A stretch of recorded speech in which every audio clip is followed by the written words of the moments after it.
Hi, this is Randy Finney with Right Side of the Chart, and this is an early session update for Thursday, February 22nd, 2024. I usually wait until the market's open to kind of get a, pulse on things, see where the direction's headed. Also see where, with a lot of individual stocks, liquidity is very thin in the after hour and pre-market sessions. So that coupled with the fact that I always say the starters step onto the field. The big boys, the institutions really come in at 9:30 a.m. and trade the regular session. That's when most trades occur. So I'm going to speak to that in a minute. Here we're going to go over some of the Q&A like I like to do lately. But I just want to reiterate, I want to get this out, and I'm doing this one starting out before the market opens because by the time I wrap, and keep it quick, we'll see where we go. But this is just wanted to kind of reiterate or expand on the post I got out to you this morning about it being another objective short entry. Now, I'm careful in there to say, that depends on each. First of all, that's what I identify: objective levels, support resistance levels, objective short entries. But as I said, you don't necessarily add to a short position. Again, if you are looking to do that, if you're already short it to your max allotment. I'm speaking kind of generically. I'm sharing with you guys my trading plan and just saying, where I think objective. And that's, we've had, as I mentioned in that update, we've had, what is it? 3 objective short entries, and today is another one. We had the minor trend line break. What I'm doing here, guys, by the way, I'm going to zoom in a little tighter. This is NQ. I already gave you QQQ this morning, but this is the NASDAQ 100 futures NQ, which is probably the best guide, other than being my preferred trading proxy. You can trade QQQ. There's liquidity and everything else, except this trading 24/7, and the charts are going to show that too. Remember, since you have the round-the-clock trading in the futures, you're seeing reactions, support, resistance levels, and other things that you don't always pick up on QQQ, because that chart is showing you trades, when you're looking at the regular charts from 9:30 to 4 p.m. And there's a whole nother, world out there in the outside hours. Okay, so sell signal 1, just to recap, came on this small wedge break right there. Being an active trader, and I even stated, even for swing traders, that would be the initial target. That was hit. That was T1 that was hit. Just like we had a similar wedge break back here. Remember, we traded that one, and we hit the final target there as well.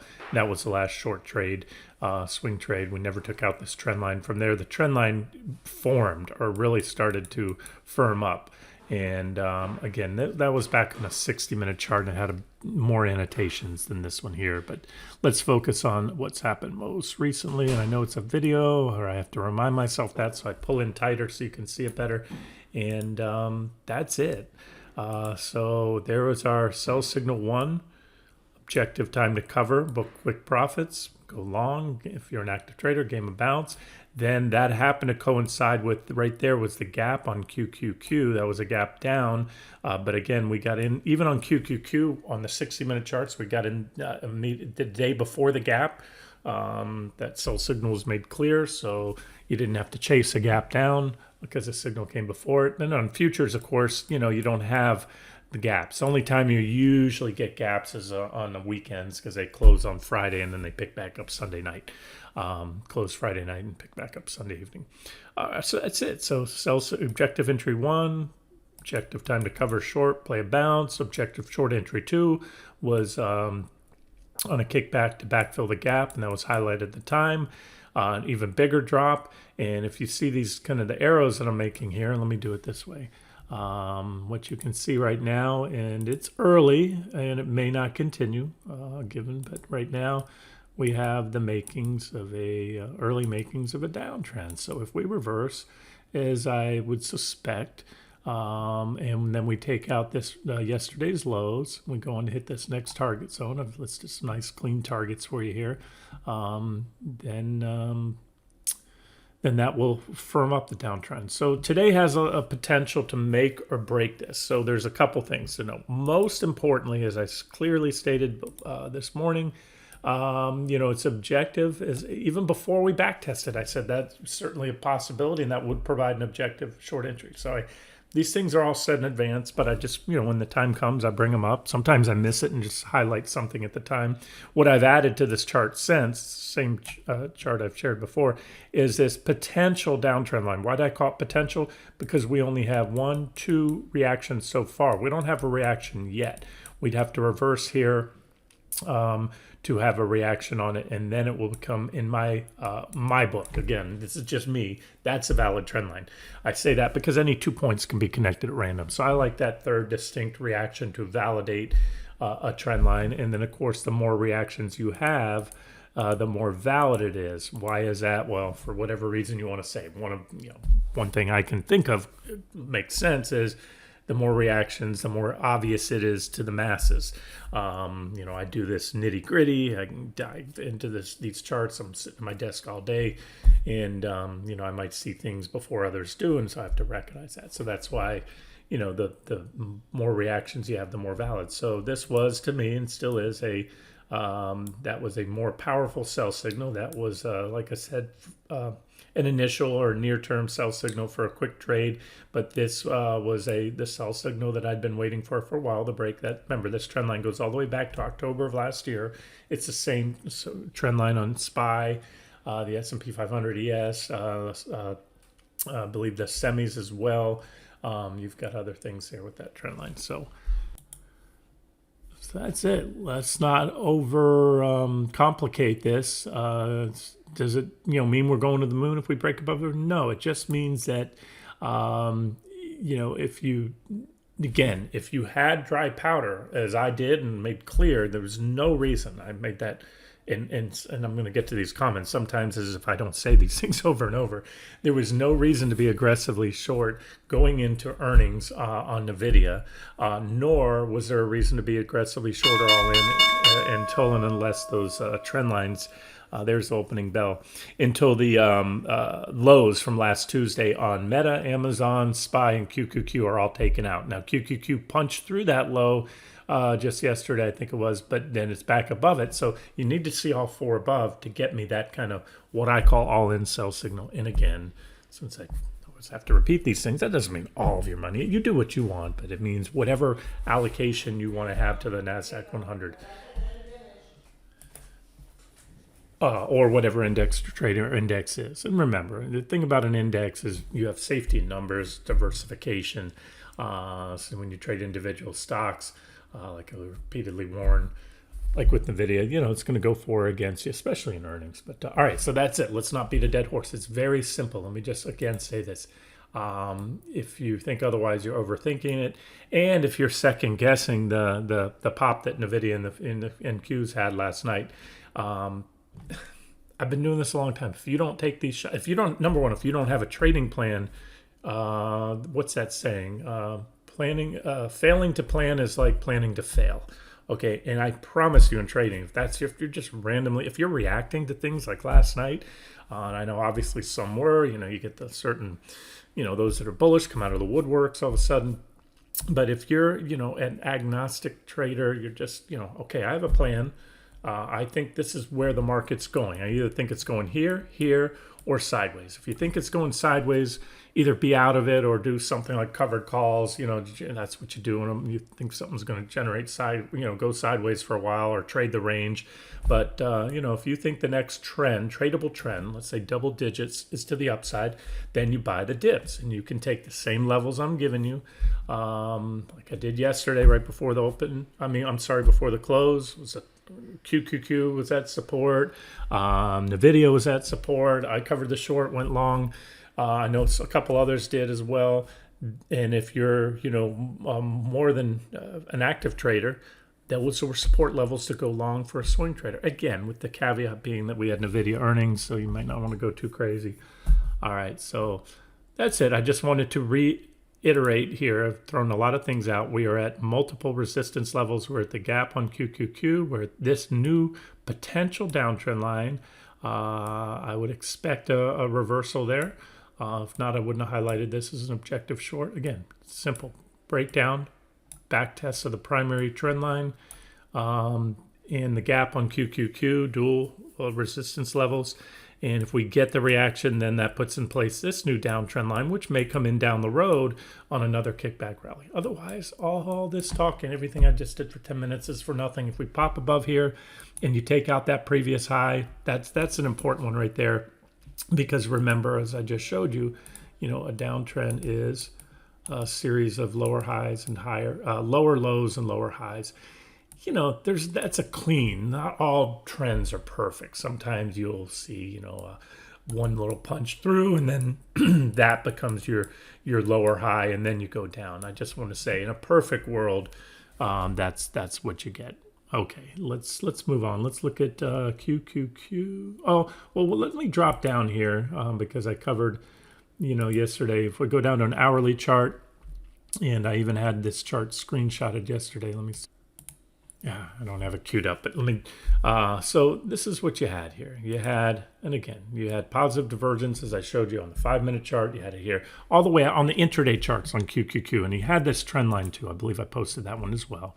And it's like give you a little wedge right there, pre-earnings, and so that's the technical catalyst. And that wedge has come close to meeting its measured target. Measured target would be the widest distance of the wedge added to where it breaks out. So maybe it's a little shy now, but again, so there's a divergent low on a 60-minute chart. I showed it to you on a 5 or a 15 yesterday as well with the divergence on NVIDIA. There was a bigger divergent high, much bigger divergence.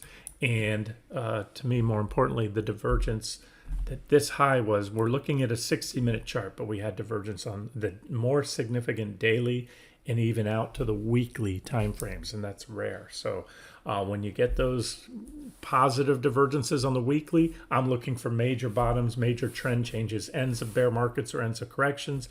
And then when you get them on the negative divergence out all the way on the weekly, I'm looking for major trend changes, i.e., at the beginning of the next major leg down. And so maybe this is it. I can tell you definitively that if we do go punch through and make a marginal new high anytime soon, it's not going to take out those longer term divergences out there on the weekly. But if we keep going a whole lot higher for a lot longer, yes, it has the potential to do that. So that's that. Let's move on to QQQ. I'll get to NVIDIA in 1 second. QQQ, this is, remember the clean board here. It's what I call my clean board. It doesn't have a lot of lines and annotations, and that's it. So clean reaction. There was sell signal 1 on the 60, cover bounce. There's the gap I was referring to a second ago on NQ. I highlighted it the other day when we made a back test. Backfill of the gap is an objective short entry. So, active traders could have been short to the trend line, game the bounce long, reshort, close that long, reshorted.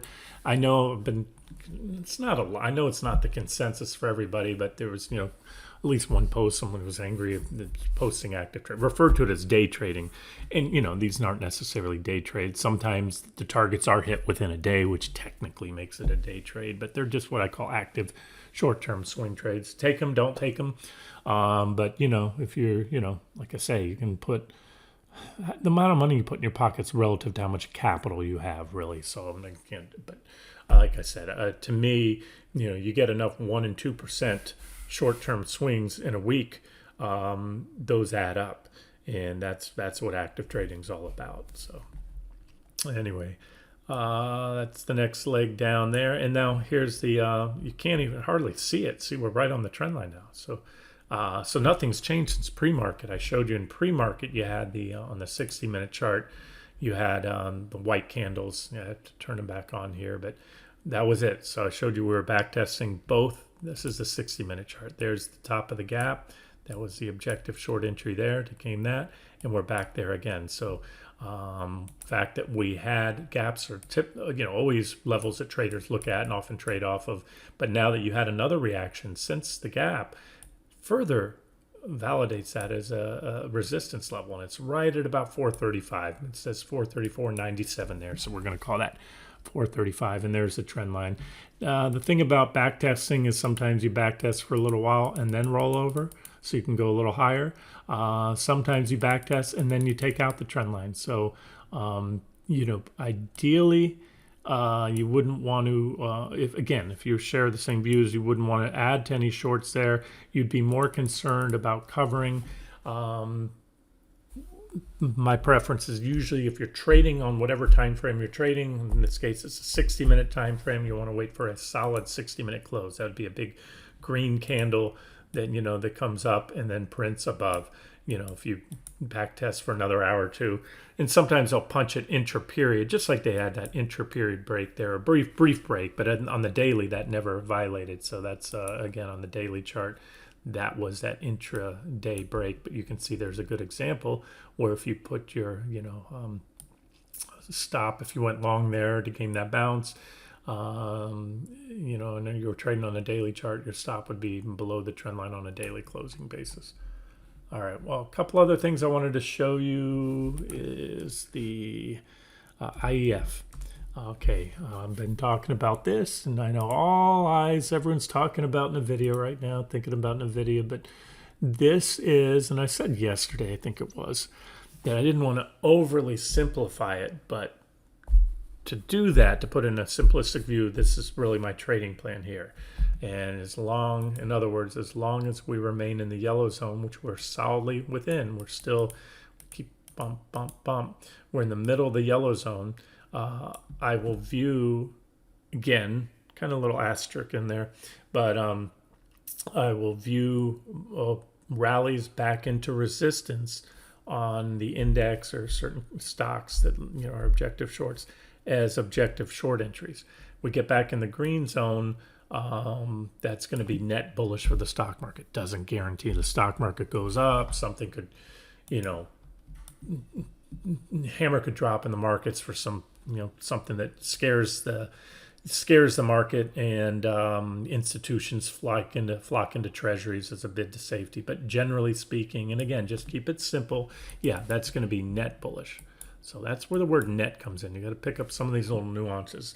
If I said just bullish for the stock market, that would imply or state that the market's going to go up if we get in the green zone.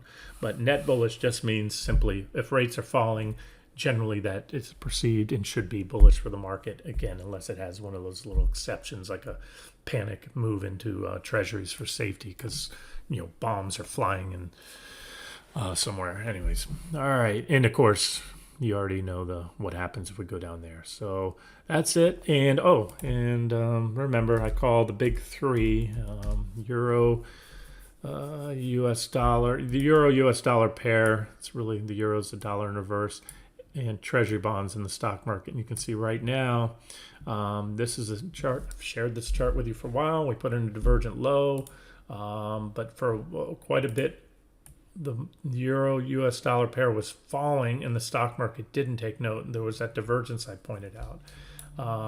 Lately, we've seen a tick up, and it was a technical breakout too. We're coming off the divergent low, but you can see we rallied into, and again, these levels were put here in advance, that 1.89 level resistance. We pulled back, but we're at trendline support now. And again, there's been somewhat of a disconnect lately where they're not tracking tick by tick the market and the euro US dollar pair, but we're at support. But if they break that support, then the next run would be a good chance we come down here.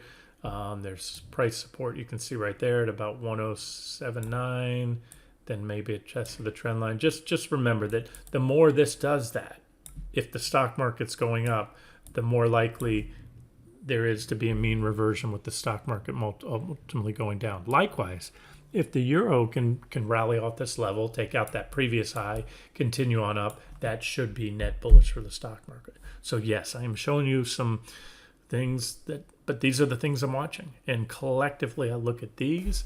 I look at the big market leading fangs. I look at the indexes. I look at different indexes. I look at not just QQQ, but I look at SPY as well. There's SPY, which is now right now on an intraday basis, moves back above the trend line, but we've yet to close. If we make a solid close above there, then that is net bullish for the market.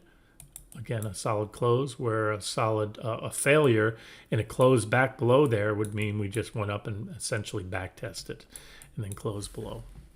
But And again, in a very, very simplistic view, as I've been saying for over a week now, we do not have I can't make a case to get aggressively short until and unless last Tuesday's lows in the S&P 500 or SPY get taken out, and they clearly weren't, or Meta and Facebook as well. Meta still bouncing above it. There it is, that little one right there, which is also, very good price support. It's still in this trading range here, and then Amazon as well. And there's last Tuesday's low right there. Last Tuesday's low. That's this Tuesday right there, which it double tested it. So that's the level. I'm going to put the line right there again. Thought I had one because I thought I put alerts on. Oh, I put an alert, but a price alert manually, not just the button. You can put a horizontal line and put the alert on that, or you can just manually set alert, which is what I did. And that alert hasn't fired. So that's it, guys. And you can see here, this one's back testing as well. I had one violation. That's a post-earnings, pre-earning whipsaw. I talked about it at the time. We broke down, but I said take that one with a grain of salt. Earnings next day, and that's what happened. Okay, here's NVIDIA. NVIDIA is basically right now, as I do the video, at this very moment above the trend line. Again, the day is not over, but it is currently above the trend line. So wouldn't make any sense to short this one until and unless it fell back below, especially closed below the trend line. Mentioned yesterday, got out to you this, a reason for covering the short, which I told you I did, and game of bounce, and then a lot of this went on an after hours session, but you can see there was the breakout of the wedge. I got it to you there. First, we're at support. First and foremost, you can see support all the way out to the 60-minute chart right here. Big gap right there. Reaction, a backfill of that gap. Very good support level. And so, it's as if, it's not a lot. Again, I know I'm picking exceptions. Sometimes there's comments like as if that didn't happen and I didn't post that. So that's where I covered my short, went long, game to bounce, and said, if you're more bullish, just raise your stops up. There was a bullish falling wedge, 60-minute chart. And again, there was no reason to be aggressively short or long anything, like any stock going into earnings. And so that bullish falling wedge played out, and it coincided with the divergence on QQQ as well. 60-minute. This is a 5-minute, and there's that, zooming in on a 5-minute chart. We're at that gap resistance now. So we'll watch NVIDIA. I don't, after hours is just the kind of a wild, wild west. What matters is what happens today matters. This is where you've got all the players on the field. And what I'm seeing right now is we see a little uptick. The 10 years just turned, the futures just turned slightly positive, but they're still mostly flat. And again, remember, they remain well within that yellow zone. So, all right, let me just see if there's any comments worth going over here. Let's see. Okay, this one's, a couple reverses. Some people like those active trading things and reverse there. Some bounce targets, timely post, cover to loss is a good one. Oh, sorry, we can't see here. So NVIDIA is up, looks like back on target. NQ is going to be Randy's maximum target at 17,754. No, that was, for yesterday. That was, before the close, kind of a short-term trade. But there's that same wedge on NQ that has now played out with the back test already covered. What do we do by FANG? I don't, there's no, after hours. There's really no move after hours. And wait for the regular session. Looks like QQQ will gap up. Long-term trend is about 439. This market could be heading back up to all-time high. Okay, just a comment, not a question. Correction, it was good on the way down. So much, not so much after earning. Now what do we do? A loss buffer. You can't have a stop loss. Yeah. Okay, this is the stuff I talk about. Must have said this over the years, hundreds of times, but even lately, several times. That's why when you're trading individual stocks, yes, you cannot have a stop loss. You can put a stop limit, but that'll get bypassed. It'll shoot right past. And even if the stock doesn't gap in after hours above that price, just the quick rip, if there's no, if the computers don't match a buyer and a seller at your stop limit price, you get bypassed and the order stays there and never gets filled. So yes, I can't help you because I've said that before. That's why typically I prefer to trade futures, but also on stocks. Just the thing is, don't take enough. I said it before going into the video. The stock could gap up 20%. I've seen that happen. Shoot up 20% after hours. And if if you have enough that's going to hurt you, then you shouldn't have been in it. And again, I'm sorry, I don't mean to be callous, but this is what I've talked about. Yeah, you cannot. It's almost impossible to manage risk on an individual stock on a market mover where you knew there was going to be volatility one way or another, a big move. NVIDIA, that's what they do, and more than ever, everybody was hanging on this earnings report. So, you either kind of hold your nose and jump in long or short, set limit orders for profit targets, but it's very difficult to manage losses, risk on that, and I've talked about that ad nauseum. So. Today's price action, blah, blah, blah. Long price target hits for, let me just read this. Yeah, agree. Yeah, there was that, chance near the lows today. It was technically induced. I could smell a late session rally. NVIDIA had been banged down last couple of days as the charts indicated, and the fundamentals. Remember, it wasn't just, I'm going to get to that in a second. It wasn't just, somebody said, hey, can you make a comment? I didn't read this till today.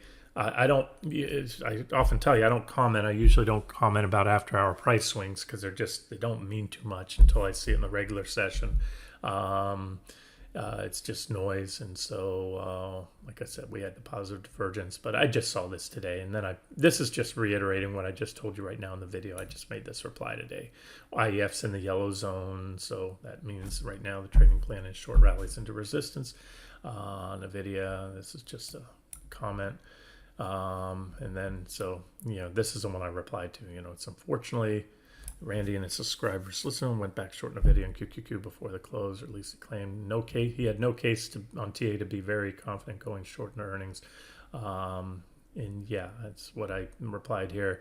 I made a very clear case. Remember, we didn't short it yesterday. We shorted at the highs, 2 or 3 days ago, ran it down 8%, covered that. Clearly posted that yesterday on a homepage post, not a comment section, to make sure everyone would get that if you wanted to. Turned around, went long, booked profits on that, and now I have a small position that if I decide to add to, and I'll wait to see how when the dust settles this morning. We're still less than half an hour into the trading day. It takes a little while for what I call the dust to settle, order imbalances, and everything else. And I will certainly have some more clarity as we head into the final hours of trading today and which way this thing is going to go, and then I'll let you know my thoughts. But again, you already know my thoughts now. You know the levels I'm watching. You know what I need to see happen. If QQQ is well above that trend line, and SPY, they're all poised to close solidly above those uptrend lines off the October lows. At the very least, I wouldn't be adding any shorts. I made that very clear. And at the very most, I'll be concerned, okay, do I want to just stop out here, or start scaling out just like a scaled in, or you can scale into swing. Me as an active trader, I'm talking swing accounts and then active trading accounts, two different things. So anyways, there was a case to be made both from TA, and I wanted to add too from fundamental as well, because remember, had that monster short on, what was that other one, SMCI, which got the snot knocked out of it, and it's really, related a bit. There's been a lot of talk lately how they're tied together, CEOs being best buddies, also big AI companies. So the success of one will likely depend on the success of the other. In other words, everything's running on AI right now, or the fundamentals driving it. But what I was saying there is that showed the vulnerability of being in a high-flying stock. So in addition to the strong, solid technical case to short NVIDIA before earnings, then I even reiterated that because that other one's down, you're almost certainly going to see, or most likely to see, nervous profit taking ahead of earnings, which is exactly what we saw. So Anyways, that was so. Yeah, I just want to be clear. Yeah, that was, don't say there wasn't a technical case to be made, and then, let's not act like, we didn't give you a chance to cover there before and even go long, if that was your thing. So, let's see. Looks like you didn't understand the view of your subscriber. You're talking about active and day trading only. Oh my God.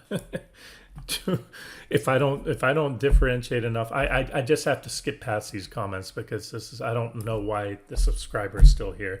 I differentiate, and I've done more of a job of differentiating between what's a swing trading entry exit, or how to swing trade, or how to manage a swing trade on each of these trades versus active trading. My goodness, if I haven't done enough of that, please let me know. Chime in there, because if I say it anymore, I'm going to become more repetitive, and these videos are then going to go to 2-hour mark. Okay, it's just a wow. More of a comment. I haven't read all. Some of these might be new. Yeah, these are new. It looks like Meta is basing in the top of his exhaustion gap. Well, it's not. It's like I said, it'll be an exhaustion gap if we can see it in hindsight. If it gets entered and backfilled, hasn't done that. And remember, that's one of the criteria I'm looking at, is Meta having to enter that gap, which means it would need to take out last Tuesday's lows, as I talk about. And then once it enters a gap, there's a good chance it's going to backfill the gap. And then at that point, we can say definitively, especially if it keeps going down from there and there's a trend change, that it was an exhaustion gap. So I refer to it as a potential exhaustion gap. That's all it is, of course. And so when we need the very first step is to enter the gap. The second step is to backfill the gap, and then we'll go from there. All right. NVIDIA beat, that's, I know it's just kind of a comment. Of course they beat. When have you seen Apple, Amazon, any of these companies miss? It's just trillion-dollar companies or near trillion-dollar companies. The game of managing earnings is, almost an exact science now. And they do that. And I think they have to, because they're high-flying momentum stocks. And God forbid that they miss, cross all lines. The stocks would just crater. And so it's a game. They're in bed with the street, the analysts. And so, again, they're, more often than not, they're going to beat earnings. And so where it goes from here is the important thing. I always said let's see how the stock closes to the day. It's still in that post-earnings wake, just like I call it on the FOMC meetings. Post-FOMC noise is what I call it. That's at 2 p.m. when the announcement comes out, and then 2:30 conference call. You see these wild swings, and they're quite often not the ultimate direction the market ends up going. And the same often holds true with these stocks. I can't tell you how many tops, Apple, how many major tops, and I know because I've traded this stock for years, have come after an earnings announcement. And it's usually the same MO. It's almost always an earnings beat. I don't have it on this chart. I don't have my earnings lines. I have some of them marked out, these earnings. Yeah, there's one. That one actually went down right after it. But quite often, I don't have them all marked here. But I can just tell you, going back historically, this stock has almost a history of major tops coming in on an earnings pop. And it's usually a pop and drop because they beat expectations. Same kind of hype with NVIDIA now. And I'm not saying this has to be NVIDIA. It's just something to look out for. And it's something that often takes a couple of days to resolve. In other words, it can go up for a day or two and then reverse. But again, why short it now? Let's go back to NVIDIA, and then I'll end it there. Because you're right at this very moment above the trend line. Now you get down there today, back below it, and then you'll look at this chart, and this candle will look different. It'll look something possibly like this. Let me just move over here. You might have a wick. Wick is the skinny part when it's above, and the body. Oh, I drew it wrong, but I think you know where I'm going. Again, and I'm not saying this is going to happen. So you'd have let's say a body like that, and then the wick, which we went through their intra-period, and then the candle might look like that. Or all the better if you close at the lows way away from the trend line. So that kind of candle, again, I'll color it up. Let's have fun with this. Let's make it red. I'll color red. And I'm not calling for this. It's just something I would react to. It's something I'd put decent odds at happening, but not good enough to. When you see it there, it would be right there. So you'd have a red close, solid red candle, like that, and then the little punch through there that we currently have now, because this part changes. This is the high of the day, this is the low of the day, and then you have the open and close, which gives you the body, forms the body of that candle. So that all these parts can and will change before the end of the day, or I should say all these parts can change. Some of them most definitely will change before the day is over. So the candlestick on the daily is dynamic. Okay, I'm going to wrap it there, and then some point today I'll give updates on the other stuff. Let's not forget, for those critics that are just angry that the market's going up and certain stocks are.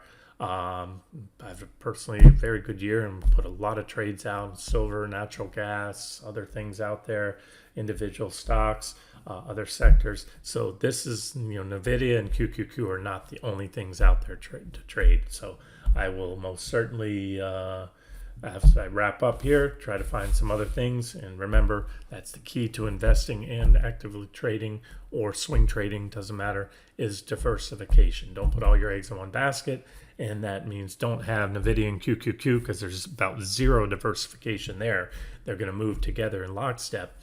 You want to have, index longs or shorts. You want to have some different sectors, commodities, bonds, crypto, whatever. So let me wrap up here, and I will most certainly do at least one other update today before, as we head into the close, and we'll see how things look from there. This has been Randy Finney with Right Side of the Chart. Have a great day.